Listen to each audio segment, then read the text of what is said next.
ನಮಸ್ಕಾರ ವೀಕ್ಷಕರೇ, ನಾನಿವತ್ತು ವಡಿ ಮಾಡೋದನ್ನು ಹೇಳ್ಕೊಡ್ತಾ ಇದ್ದೀನಿ. ನೋಡಿ, ಇದಕ್ಕೆ ಜೋಳದ ವಡಿ ಕೂಡ ಅಂತೀವಿ.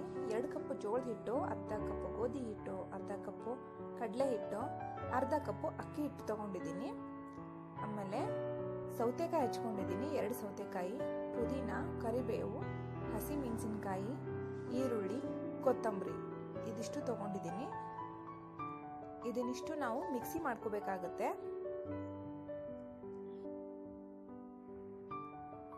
ಮತ್ತೆ ಶುಂಠಿ, ಬೆಳ್ಳುಳ್ಳಿ, ಅಜ್ವಾಯಿನು, ಜೀರಿಗೆ, ಉಪ್ಪು, ಸ್ವಲ್ಪ ಸೋಡಾ, ಅರಿಶಿನ, ಹಿಂಗು ತಗೊಂಡಿದ್ದೀನಿ, ಕರಿಯೋಕೆ ಎಣ್ಣೆ ತಗೊಂಡಿದ್ದೀನಿ. ಎಲ್ಲ ಹಿಟ್ಟನ್ನು ಮಿಕ್ಸ್ ಮಾಡ್ಕೊಳ್ಳೋಣ.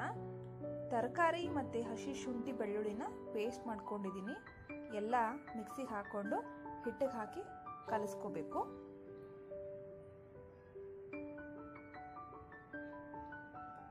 ಎಲ್ಲ ಮಸಾಲೆ ಪದಾರ್ಥನೂ ಹಾಕಿ ನಾದಿದ ಮೇಲೆ ಈ ಥರ ಆಗುತ್ತೆ.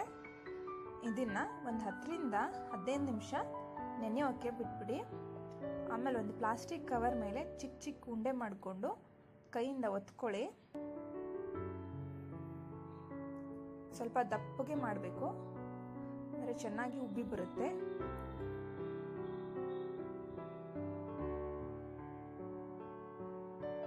ಕರಿಬೇಕಾದ್ರೆ ಸ್ವಲ್ಪ ಮೇಲೆ ಪ್ರೆಸ್ ಮಾಡಿ.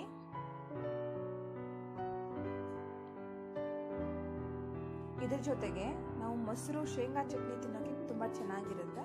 ನೋಡಿ, ನಾನು ಈ ಥರ ಮಾಡ್ಕೊಂಡಿದ್ದೀನಿ. ನೀವು ಕೂಡ ಮನೇಲಿ ಟ್ರೈ ಮಾಡಿ, ಲೈಕ್ ಮಾಡಿ, ಶೇರ್ ಮಾಡಿ.